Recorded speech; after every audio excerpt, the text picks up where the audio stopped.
ಆತ್ಮೀಯ H16 news ಅರ್ಥಾತ್ ಹೇ ಸೀತಾರಾಮಗೆ ಸ್ವಾಗತ. ನಾನು ನಿಮ್ಮವ MI ಅಥವಾ ಮಲ್ಲಪ್ಪ ಜೋತವ. ಸರ್ವೇಪಲ್ಲಿ ರಾಧಾಕೃಷ್ಣನವರು ಯಾರಿಗೂ ಗೊತ್ತಿಲ್ಲ. ಶ್ರೇಷ್ಠ ಶಿಕ್ಷಕರಷ್ಟಲ್ಲ, ಶ್ರೇಷ್ಠ ಮಾನವತಾವಾದಿ, ಈ ದೇಶದ ರಾಷ್ಟ್ರಪತಿ, ಉಪರಾಷ್ಟ್ರಪತಿಯಾಗಿ ಅನೇಕ ಹುದ್ದೆಗಳು ದಾಟಿದವರು, ಮಹಾನ್ ವಿದ್ವಾಂಸ. ಸ್ವತಂತ್ರವಾದ ಮೀಡಿಯಾಗೆ ಬೇಕಾಗಿರುವುದು ಸ್ವತಂತ್ರ ಧ್ವನಿ.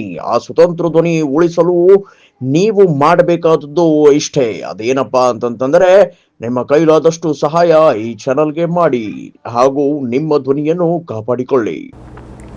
ಅವ್ರನ್ನ ನೆನೆಯುವುಗೋಸ್ಕರ ಈ ಒಂದು ನಾವು ಶಿಕ್ಷಕರ ದಿನಾಚರಣೆಯನ್ನು ಆಚರಿಸ್ತಾ ಇದ್ದೀವಿ. ಶಿಕ್ಷಕ ಅಂದ್ರೆ ಈ ದೇಶದ ಭದ್ರ ಬುನಾದಿ, ಎರಡು ಮಾತೇ ಇಲ್ಲ. ಆದರೆ ಇವತ್ತು ಏನಾಗಿಬಿಡೋದಪ್ಪ ಶಿಕ್ಷಣ ಕ್ಷೇತ್ರದೊಳಗೆ ಈ ಪ್ರೈವೇಟೈಸೇಷನ್ ಬಂದಿವತ್ತು.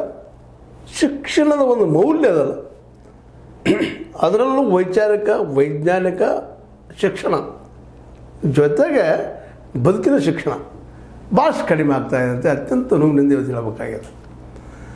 ಯಾಕೆಂದ್ರೆ ಈ ದೇಶ ನಿಲ್ಲೋದನ್ನು ಈ ಶಿಕ್ಷಣದ ಮೇಲೆ.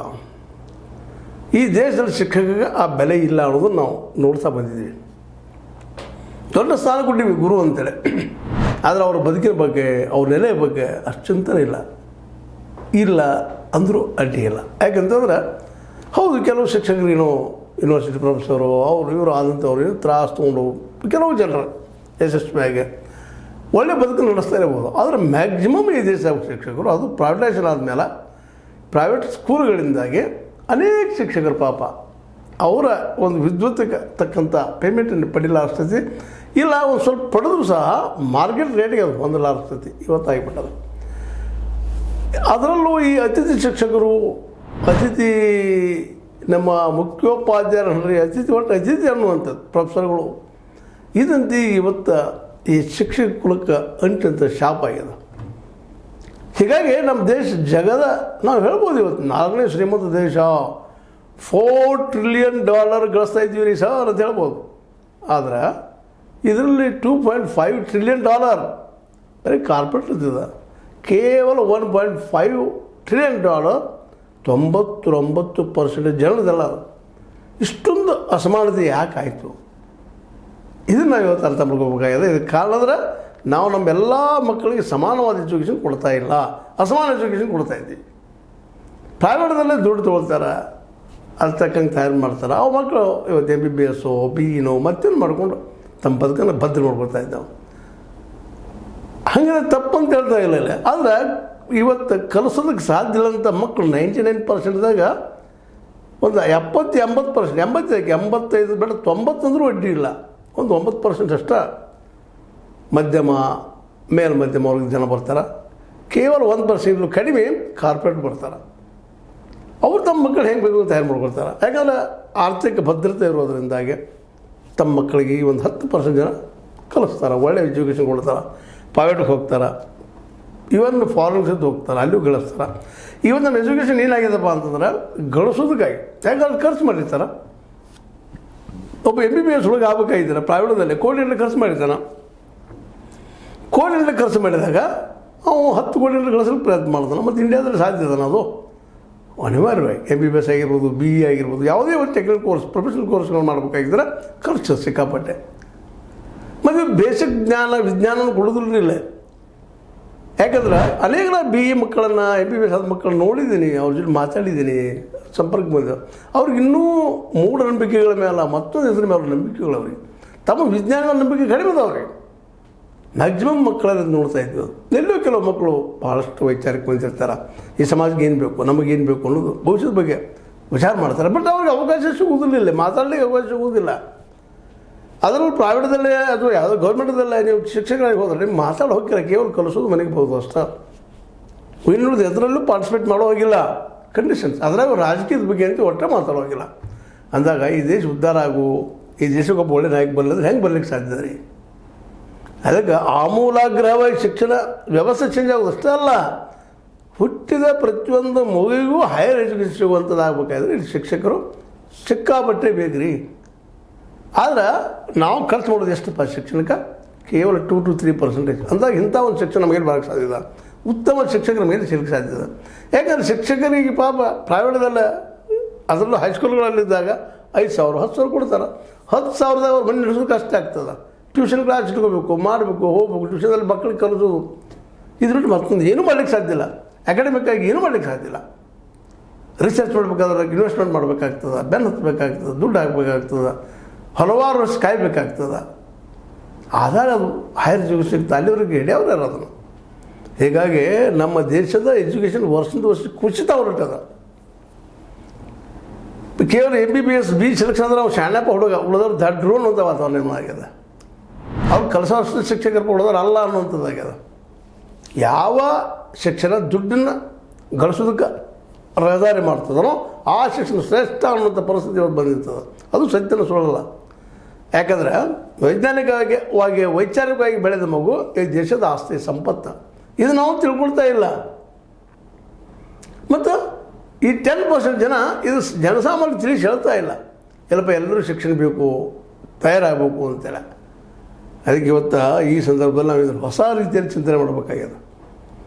ಶಿಕ್ಷಕರು ಬೇಕಾಗಿದ್ದಾರೆ, ಆದರೆ ಶಿಕ್ಷಣ ಕಲಿಸೋ ಸಲುವಾಗಿ ಶಿಕ್ಷಕರಾದವರು ಇವತ್ತು ಎಷ್ಟು ಖರ್ಚು ಮಾಡಿದ್ರು ಕಡಿಮೆ ಅದ. ಆ ಪರಿಸ್ಥಿತಿ ಒಳಗೆ ಅವರೂ ಇಲ್ಲ, ಖರ್ಚು ಮಾಡೋ ಸ್ಥಿತಿ ಒಳಗೆ. ಹೀಗಾಗಿ ಎಲ್ಲೋ MA MCOM ಮತ್ತೇನು ಮಾಡ್ಕೊಂಡು ಏನೋ B.Ed ಮಾಡ್ಬೇಕಾದ್ರೆ ಒದ್ದಾಡ್ತಾರೆ. ಇವತ್ತು B.Ed ಮಾಡ್ಬೇಕಾದ್ರೆ ಲಕ್ಷಗಳಲ್ಲಿ ಖರ್ಚು, MA ಮಾಡ್ಬೇಕಾದ್ರೆ ಲಕ್ಷಗಳಲ್ಲಿ ಖರ್ಚು. ಬಡ ಮಕ್ಕಳಿಗೆ ಇವತ್ತು ಅದು ಅಸಾಧ್ಯ ಆಗ್ಲಿಕ್ಕತ್ತದ. ಹೀಗಾಗಿ ನಮ್ಮಲ್ಲಿ ಶಿಕ್ಷಕರ ಕೊರತೆ ಸಾಕಷ್ಟಲ್ಲ, ಮ್ಯಾಕ್ಸಿಮಮ್ ಅದ. ಆ ಶಿಕ್ಷಕರು ಎಷ್ಟು ಹೆಚ್ಚಾಗ್ತಾರೆ ಆ ಪ್ರಮಾಣದಲ್ಲಿ ನಮ್ಮಲ್ಲಿ ಶಿಕ್ಷಣ ಹೆಚ್ಚಾಗಿ ಪ್ರತಿಯೊಂದು ಮಗುವೂ ಈ ದೇಶದ ಸಂಪತ್ತು ಆಗ್ತಾನೆ.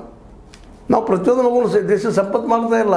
ಕೆಲವೇ 10% ಜನರ ಮಕ್ಕಳನ್ನು ತಯಾರು ಮಾಡುವಂಥ ಖಾಸಗಿಯರು ಮಾಡ್ಕೊಂಡ್ಬಿಟ್ಟಿವಿ ನಾವು. ಹೀಗಾಗಿ ಭಾಳಷ್ಟು ಮಕ್ಕಳಿಗೆ, ಮ್ಯಾಕ್ಸಿಮಮ್ ಮಕ್ಕಳಿಗೆ 90% ಮಕ್ಕಳಿಗೆ ದೊಡ್ಡ ಒಂದು ಎಜುಕೇಷನ್ ಸಿಗ್ತಾ ಇಲ್ಲ, ಒಂದು ವೈಚಾರಿಕ ಶಿಕ್ಷಣ ಸಿಗ್ತಾ ಇಲ್ಲ.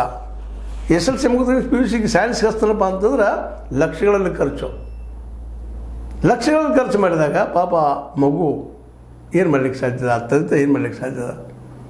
SLC ಆದ್ಮೇಲೆ ಬಿಡಿಸಿಬಿಡುವಂಥ ನೋಡ್ತಾ ಇದ್ದೀವಿ. ಬರ್ಲಿಕ್ಕೆ ಬರುತ್ತೆ, ಓದ್ಲಿಕ್ಕೆ ಬರುತ್ತೆ, ಆಯ್ತು ಶಿಕ್ಷಿತ ಆಗಿದ್ದಾನ, ಇದೊಂದು ಇವತ್ತು ನಾವು ಡಿಫೈನ್ ಮಾಡ್ತಾಯಿದ್ದೀವಿ. ಈ ಎಲ್ಲ ನೆಲೆಯಲ್ಲಿ ಶಿಕ್ಷಕರಿಗೆ ಇವತ್ತು ಆದ್ಯತೆ ಕೊಟ್ಟ ಅವ್ರು ಬದುಕೋದಕ್ಕೆ ಇದ್ರೊಳಗೆ ಅನುಕೂಲ ಆಗುವಷ್ಟು ಅವ್ರು ಪೇಮೆಂಟ್ ಕೊಟ್ಟರೆ ನಿಶ್ಚಿತವಾಗಿಯೂ ಈ ದೇಶದ ಸಂಪತ್ತನ್ನು ಬೆಳೆಸ್ತಾರೆ ಅವರು. ದೇಶದ ಸಂಪತ್ತು ಯಾವುದು? ಹೌದು, ನೆಲ, ಜಲ, ಗಾಳಿ ಈ ದೇಶದ ಸಂಪತ್ತು. ಆದರೆ ಅದಕ್ಕೆ ಹೆಚ್ಚಿನ ದೊಡ್ಡ ಸಂಪತ್ತು. ಅದನ್ನು ಸರಿಯಾಗಿ ಬಳಸುವಂಥ ಶಕ್ತಿ, ಜ್ಞಾನ ನಮ್ಮ ಮಕ್ಕಳಿಗೆ ಬರಬೇಕಾಗಿದೆ. ನಿಸರ್ಗವನ್ನು ಯಾವ ರೀತಿ ದುಡಿಸ್ಕೋಬೇಕು, ನಿಸರ್ಗ ನಾವು ನಮಗೆ ಉಪಯೋಗ ಮಾಡಿಕೊಂಡು ಅದು ಉಳಿಬೇಕಾಗ ಎಂತ ವೈಜ್ಞಾನಿಕ ಮಕ್ಕಳನ್ನ ಬೆಳೆಸುವಂಥದ್ದು ಇಲ್ಲವೇ ಇಲ್ಲ. ನಮ್ಮ ಪರಿಸ್ಥಿತಿ ಏನಾಗಿದೆ, ದೈವ ಮತ್ತು ದೇವರ ಮೇಲೆ ಹಾಕಿಬಿಡುವಂಥದ್ದು. ಏನು ದೇವರು ಮಾಡಿದಂಗೆ ಆಗಿರಲಿ, ಹಣೆ ಬರ ಬರದಂಗೆ ಆಗಿರಲಿ, ಅದು ಹಣೆ ಬರಕ್ಕೆ ಬೆಲ್ಲತ್ತಿದ್ವಿ ನಾವು. ಇವತ್ತು ನೋಡ್ರಿ, ಎಲ್ಲೇ ಇಲ್ಲಿ ಹೋದ್ರೆ ನೀವು ಆ ಮಾತು ಬರ್ತದೆ. ಇವತ್ತು ಚಲೋ MBBS ದೊಡ್ಡ ಡಾಕ್ಟರ್ ಇರ್ತಾರೆ, MBBS MD ಆಗಿರ್ತಾರೆ, ಅವ್ರು ಪ್ರಯತ್ನ ಮಾಡ್ತಾರೆ ಮ್ಯಾಕ್ಸಿಮಮ್ ಆಗಿ. ಮಾಡಿದ ಮೇಲೆ ನೋಡ್ರಿಪ್ಪ ನಾವು ಪ್ರಯತ್ನ ಮಾಡೀವಿ, ಉಳಿದ್ರೆ ನಿಮ್ಮದು, ಉಳಿಲ್ಕ ದೇವ್ರದು, ಹಿಂಗೆ ಹೇಳ್ಬಿಡ್ತಾರೆ. ಇದು ಹೋಗ್ಬೇಕಾಗಿದೆ ನಮ್ಮಲ್ಲಿ. ಅದು ನಾನು ಯಾಕೆ ಮಾತ್ರ ಸ್ಪಷ್ಟ ಮಾತಾಡ್ತಾ ಇದ್ದೀನಪ್ಪ ಅಂತಂದ್ರೆ, ವೈಚಾರಿಕವಾದ ಮಕ್ಕಳ ಈ ದೇಶದ ನಿಜವಾದ ಸಂಪತ್ತ. ಈ ದೇಶದ ಸಂಪತ್ತು ಉಳಿಸ್ಕೊಳ್ತಾರೆ, ಅದು ಚೆನ್ನಾಗಿ ಬೆಳೆಸ್ಕೊಳ್ತಾರೆ, ತಾವು ಬೆಳಿತಾರೆ, ಈ ದೇಶದ ಇಂಡಸ್ಟ್ರಿ ಬೆಳೆಸ್ತಾರೆ, ಉದ್ಯೋಗ ಹೆಚ್ಚು ಮಾಡ್ತಾರೆ, ಎಲ್ಲನೂ ಆಗ್ತದೆ. ಅದಕ್ಕಾಗಿ ಈ ಶಿಕ್ಷಕರ ದಿನದಂದು ನಾವು ಭಾಳ ಸ್ಪಷ್ಟವಾಗಿ ಹೇಳಬೇಕಾಗಿದೆ. ಇವತ್ತು ಈ ದೇಶದ ಪ್ರತಿಯೊಬ್ಬ ಮಗು ಹೈಯರ್ ಎಜುಕೇಷನ್ ಥರ ಕಲೀಲೇಬೇಕು, ಆ ನಾಲೆಜ್ ತೊಗೊಳ್ಳೇಬೇಕು. ಅಂಥ ವಿದ್ವತ್ತಿದ್ದಂಥವ್ರು ಇವತ್ತು ಸಾಕಷ್ಟು ಜನ ಇದ್ದಾರೆ ಪಾಪ. ಡಾಕ್ಟ್ರೇಟ್ ಆಗಿರ್ತದೆ ಅಥವಾ ಮತ್ತೇನೂ ಆಗಿರ್ತದೆ. ಅಂಥವ್ರು ಇವತ್ತು ಉದ್ಯೋಗ ಇಲ್ಲದ ಅನೇಕ ಮಕ್ಕಳು MA MCOM BCom MSc ಆದಂಥ ಮಕ್ಕಳು ಇವತ್ತು ನೌಕರಿ ಇಲ್ಲದಕ್ಕಾಗಿ ಚಾದಗಳಿಲ್ಲ, ಎಲ್ಲೋ ಕೆಲಸ ಮಾಡ್ತಾಯಿದ್ದಾರೆ, ಬಾರ್ಗಳಲ್ಲಿ ಕೆಲಸ ಮಾಡ್ತಾರೆ. ಅದು ನೋಡಿದಾಗ ಕೆಲಸ ಮಾಡ್ತಾ ಇದ್ದಾರೆ, ಅದು ನೋಡಿದ ಮನುಷ್ಯ ಇಷ್ಟು ಆಘಾತ ಆಗ್ತದೆ. ಏನಪ್ಪ ಈ ದೇಶ, ಶಿಕ್ಷಕರು ನಾವೇನು ಬೆಲೆಯನ್ನು ಕೊಡ್ತಾಯಿದ್ದೀವಿ, ಅದಕ್ಕೆ ನಾವು ವಿಶ್ವಗುರು ಆಗ್ತಾ ಇಲ್ಲ. ನಮ್ಮಲ್ಲೇ ಅಮೇರಿಕದಿಂದ ಕರೆಯಾಗಿ ಯಾರೂ ಬರುವುದಿಲ್ಲ. ಬಂದಾರೆ ಇಲ್ಲರಿ, ಮತ್ತೆ ಎಲ್ಲೋ ಒಬ್ಬರು ಬಂದಿರ್ಬೋದು, ಎಕ್ಸೆಪ್ಷನ್ಸ್ ಅಂತೀವಿ ನಾವು. ಅದು ನಮ್ಮಲ್ಲಿಂದ ಅಮೇರಿಕ ಹೋಗ್ತಾರೆ ಕಲೀಲಿಕ್ಕೆ, ಇಂಗ್ಲೆಂಡ್ ಹೋಗ್ತಾರೆ ಕಲೀಲಿಕ್ಕೆ, ಯುರೋಪಿಯನ್ ಕಂಟ್ರೀಸ್ ಹೋಗ್ತಾರೆ ಕಲೀಲಿಕ್ಕೆ. ಅದು ಯಾವಾಗ ಆಗೋದು ಅಂತ ನಮ್ಮಲ್ಲಿ ಅಂಥ ಶಿಕ್ಷಕರು ಬರಬೇಕು. ಅಂಥವ್ರಿಂದಾಗಿ ಈ ದೇಶ ಉಳಿತದ ವಿನ ಬೆಳೀತದೆ. ಈ ಉಳಿದವ್ರಿಗೆ ಸಾಧ್ಯ ಇಲ್ಲ. ಅದೇ ನಮ್ಮ ದೇಶದ ಶಿಕ್ಷಕರು ನಮ್ಮ ಸಂಪತ್ತು ಅಷ್ಟಲ್ಲ, ಈ ದೇಶದ ಮೂಲ ಆಸ್ತಿ. ಅವರನ್ನು ಉಳಿಸ್ಕೊಳ್ಳೋದು ನಮ್ಮೆಲ್ಲರ ಕರ್ತವ್ಯ ಅಂತ ಈ ಸಂದರ್ಭದಲ್ಲಿ ಹೇಳ್ತಾ, ಸರ್ವಪಲ್ಲಿ ರಾಧಾಕೃಷ್ಣರಂಥ ವಿದ್ವಾಂಸರು, ಅದೇ ಕಾಲಕ್ಕೆ ಅಂಥ ವೈಜ್ಞಾನಿಕ ಚಿಂತನೆ, ಆಧ್ಯಾತ್ಮಿಕ ಚಿಂತನೆ, ಬದುಕಿನ ಚಿಂತನೆ ಮಾಡುವಂಥವ್ರು ಮತ್ತು ಹುಟ್ಟಬೇಕಾಗಿದ್ರೆ ನಮ್ಮ ಸರ್ವಪಲ್ಲಿ ರಾಧಾಕೃಷ್ಣರಂಥ ಶಿಕ್ಷಕರು ಬೇಕಾಗಿದ್ದಾರೆ. ಆದರೆ ತಯಾರಾಗಬೇಕಾಗಿದ್ರೆ, ಒಬ್ಬ ಶಿಕ್ಷಕ ತಯಾರಾಗಬೇಕಾದ್ರೆ ಕಡಿಮೆ ಅಂದರೆ ಒಬ್ಬ ವ್ಯಕ್ತಿಯಿಂದ 20-25 ವರ್ಷಗಳು ಬೇಕು. ಅಲ್ಲಿವರೆಗೆ ಕಲಿಸೋರು ಯಾರು? ಇವತ್ತಿನ ಈ 3 ಪ್ರಶ್ನೆ.